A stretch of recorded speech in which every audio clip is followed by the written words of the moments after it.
It's been a while. Yes, it has. The rain tapped softly against the cafe window, each drop sliding down the glass like a quiet confession. Inside, the warmth of the cafe stood in sharp contrast to the cold world outside. Ethan Cross, a powerful CEO known for building empires and closing billion-dollar deals, sat alone at a small corner table. His coffee had gone untouched. Dark circles framed his tired eyes. Long nights in glass offices, empty penthouses that echoed with silence, and endless board meetings had slowly drained the life from him. Success had given him everything except peace. The hum of conversations around him faded into the background as he stared through the window, lost in thoughts he couldn't escape. That's when a soft voice broke the silence. "You look tired, like my husband before he left."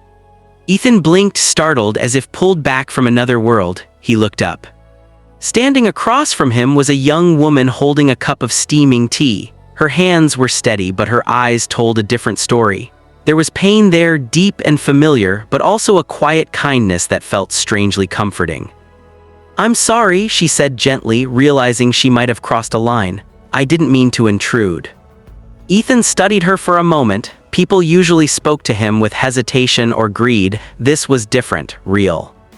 "No, it's fine," he said softly. "Somehow you're right." She gave a small, understanding smile and hesitated before taking the empty chair across from him. "My name is Maya," she said. "I come here when the house feels too quiet." Ethan nodded. "Ethan." The rain grew heavier outside, drumming against the window like a heartbeat. Neither of them spoke for a moment.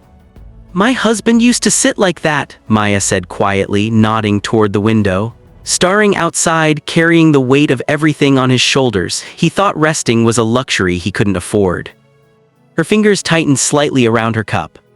"One morning he left for work," she continued, "and he never came back." Ethan felt something tighten in his chest. He didn't know this woman, yet her words felt uncomfortably close to home.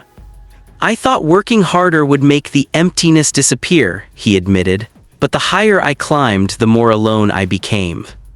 Maya looked at him, not with pity but understanding.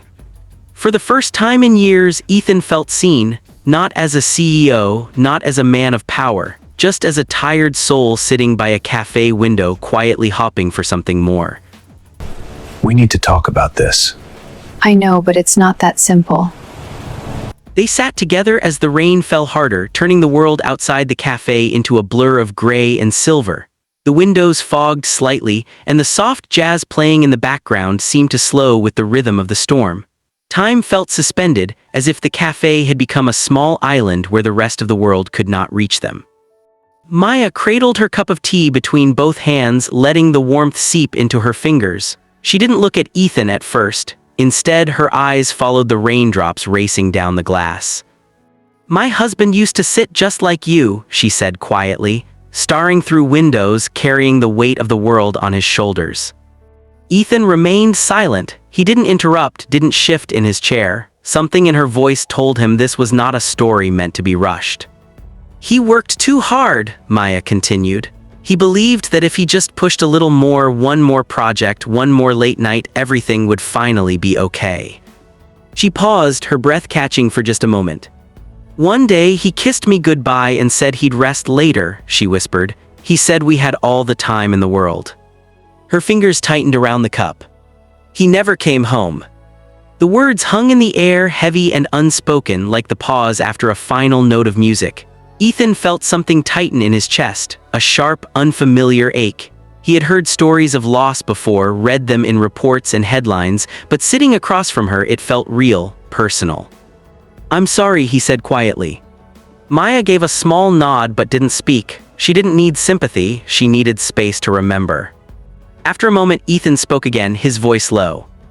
"I thought success would fill the emptiness," he admitted. "I thought if I reached the top, the loneliness would disappear." He stared into his cup, watching the steam fade. "But the higher I climbed," he continued, "the lonelier it became. People stopped seeing me. They only saw what I owned or what I could give them." Maya finally looked at him then. There was no judgment in her eyes, only understanding. "Loneliness doesn't care how successful you are," she said softly. "It just wants to be heard." Their cups sat forgotten on the table, the drinks slowly growing cold. Neither of them noticed. The silence that followed wasn't awkward or empty. It felt warm, like a shared understanding that didn't need words. Outside, the rain kept falling. Inside, two strangers sat together, quietly realizing they were not as alone as they once believed. The next evening, Ethan found himself standing outside the cafe again, rain-soaked streets reflecting the glow of streetlights. He told himself he was only stopping by for coffee, but deep down he knew that wasn't true. Something about the quiet understanding he had felt the night before had followed him through meetings, phone calls, and sleepless hours. As he pushed open the door, the familiar warmth wrapped around him. Maya was there again, sitting by the same window, her hands folded around a cup of tea. She looked up, surprised for just a moment, before her lips curved into a gentle smile. "I wasn't sure you'd come back," she said. "Neither was I," Ethan admitted, returning the smile as he took the seat across from her. This time their conversation flowed more easily, like a river that had finally found its path. They spoke about small things at first, the weather, the music playing softly in the background, but soon the words grew heavier, more honest. They talked about loss, about fear, and about the quiet nights that hurt the most, nights when the world felt too large and too empty at the same time. Maya listened when Ethan spoke, really listened. And when she shared her own thoughts, she didn't hide behind forced smiles or polite words. After a long pause, she looked down at her cup and whispered, "I still talk to him when the world feels heavy." Ethan's heart ached at the honesty in her voice. He could imagine her alone in a quiet house, speaking into the silence, holding onto memories because they were all she had left. He leaned forward slightly. "How do you keep going?" he asked. "How do you wake up every day after losing someone like that?" Maya took a deep breath. For a moment, she seemed to be searching for the right words. "Because love doesn't leave when someone does," she said softly. "It changes, but it stays. It becomes the strength you didn't know you had." Her eyes glistened, but she didn't look away. "I smile," she continued, "not because I'm okay, but because he loved my smile, and keeping it alive feels like honoring him." Ethan felt something shift inside him. All this time, he had mistaken her calm for weakness, her kindness for fragility. In that moment, he understood the truth behind her smile. She wasn't broken by loss. She was shaped by it. As the rain eased outside, Ethan realized something else too. Sitting across from Maya, he wasn't just learning how she survived grief, he was learning how to face his own. For the first time in a long while, hope didn't feel so distant.